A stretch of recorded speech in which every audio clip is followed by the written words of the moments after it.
Hello world, I'm Chris Pirillo and you're watching another live Q&A with you and me.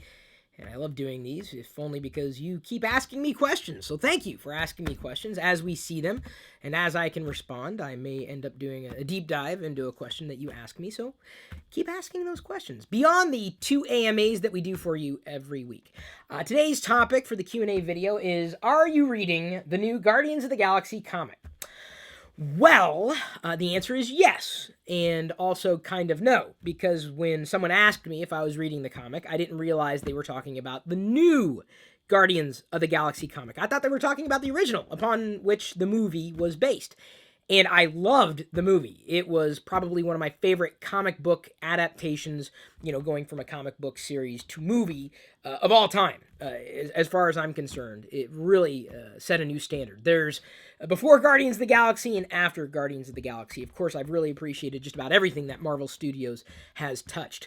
But certainly has become one of my favorite movies, even though it took me a while before I caught on. But so many of you, and even not of you, people that I don't really know or who don't really know me, we're talking about Guardians of the Galaxy. It was a hit, and it didn't surprise me when I saw it that so many people liked it as much as they did. So it's going to be a cartoon. If you didn't realize that, I will likely be watching that cartoon because I like cartoons. It's something that I will likely enjoy watching and experiencing for the rest of my life. So they have a new comic, in case you were wondering, and there right up front is the advertisement for the upcoming cartoon. At the time of this particular recording, it has not yet aired. It didn't surprise me that they were going to move forward with not just a comic series, a dedicated comic series, but also with a cartoon because Guardians of the Galaxy, the movie, was so insanely popular. It surprised me. And here's the thing.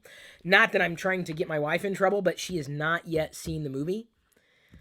I'm not going to hold that against her because I didn't either, and I didn't even know it was based on a comic book until, of course, Marvel Studios took it up. So I'm very, very happy to say that I have read the Guardians of the Galaxy comic book. I need to tell you up front that it is not likely for you if you don't like Guardians of the Galaxy, if you don't like cartoons, if you appreciate more of a graphic novel or episodic content as opposed to, serialized content as opposed to episodic content.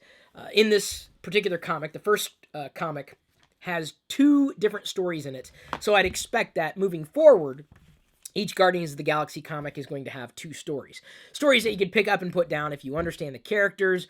There's nothing that you have to get, you make sure you got the last issue to get the new issue. This was actually interesting too. I don't know if it's part of the origin story for, I almost said Chris Pratt.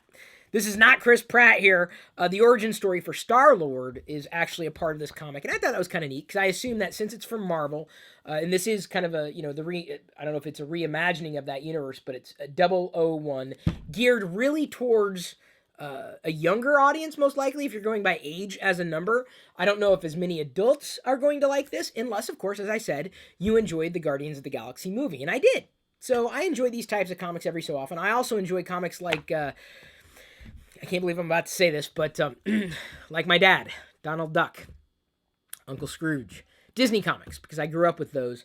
My grandparents had them at their house. And apparently, as it turns out, my dad also liked reading Donald Duck comics when he was a kid.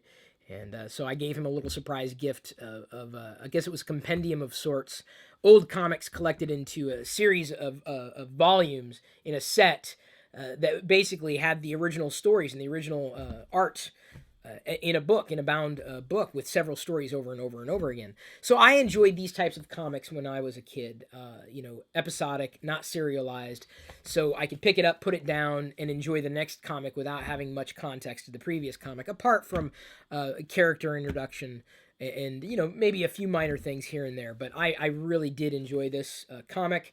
I enjoyed the art. I enjoyed the stories, knowing full well that it wasn't written with an adult in mind, but I think adults could enjoy it. Certainly you could enjoy the art. And you can tell it's geared towards a younger audience because they have these various activities.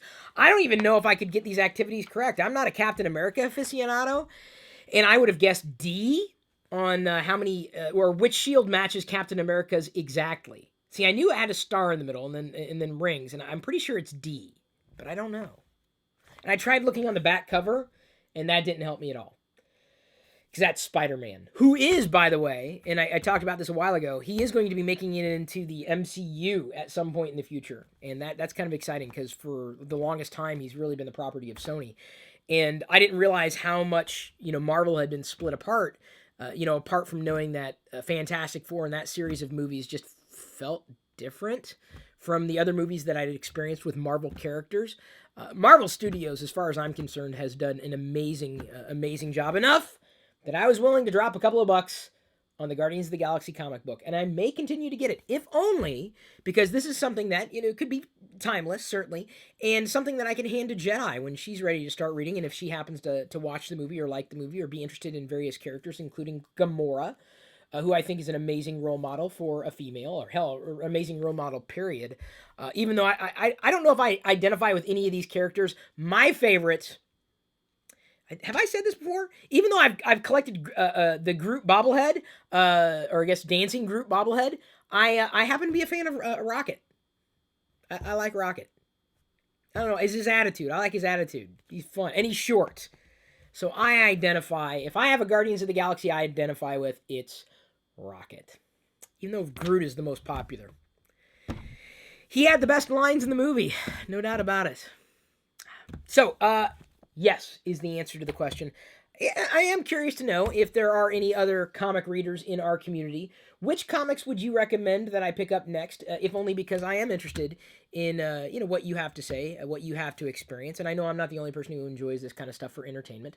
It's a great form of escapism, and it's definitely nerdy, geeky, or in that realm. And so I'm looking forward to hearing your recommendations. Feel free to let me know. I got to roll into TLDR Live right now, but at this point, I'm going to leave you to your own devices.